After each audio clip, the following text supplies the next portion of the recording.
Pancho, may alam ka ba sa dalawa? May alam ka? Di ba kakasal ka na? Pero friends mo sila? Friends lang. Ano na-observe mo sa kanilang dalawa? Friends mo sila? Ano nga?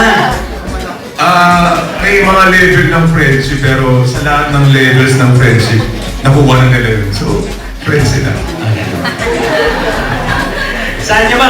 Nagkaroon ba ng chance na maplusin naman ni Rocco yung puso mo para mapalapit ka sa kanya? Naliligo ba siya sa'yo? Mali ka. Sa ngayon po kasi parang hindi pa po kami papunta doon. Parang sa ngayon po, ang ginagawa lang po namin sobrang close po kasi kami. Kaya madalas sa pagkakabalan kami nagliligawan. Madalas nagkakabalan kami na Hindi kami nagmamadali. Opo. Isang taon po kami nagsama sa Encantadia. Si Pancho, kita naman yan. Kung gaano kami naging malapit sa isa't isa.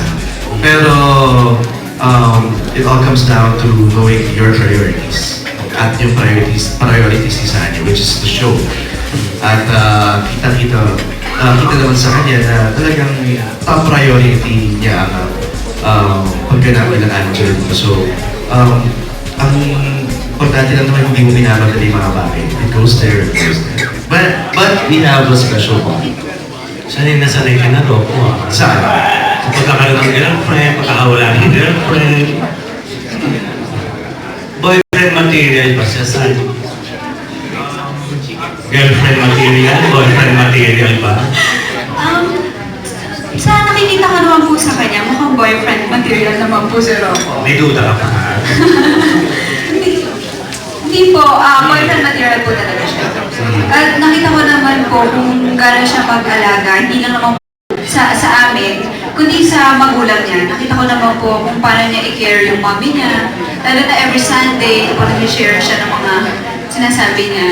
So, ay, mga nagbabanding sila. So, nakikita ko naman po na pag mahal mo yung magulang mo, kesa dun sa iba, parang mas boyfriend material para sa akin. Okay, sarap lang. Ready ka na to fall?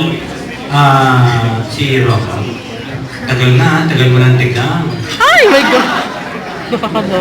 Ready mo na to fall? Lagi naman bukas yung pinto na yun eh. Yung pinto sa pag-ibig, lagi naman pwede.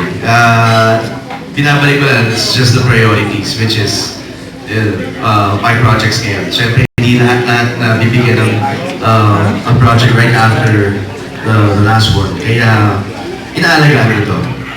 Siguro kapag ready na talaga ako mag-balance. Pero ito muna. Okay, thank you and good luck. Tanungin ko si Francine.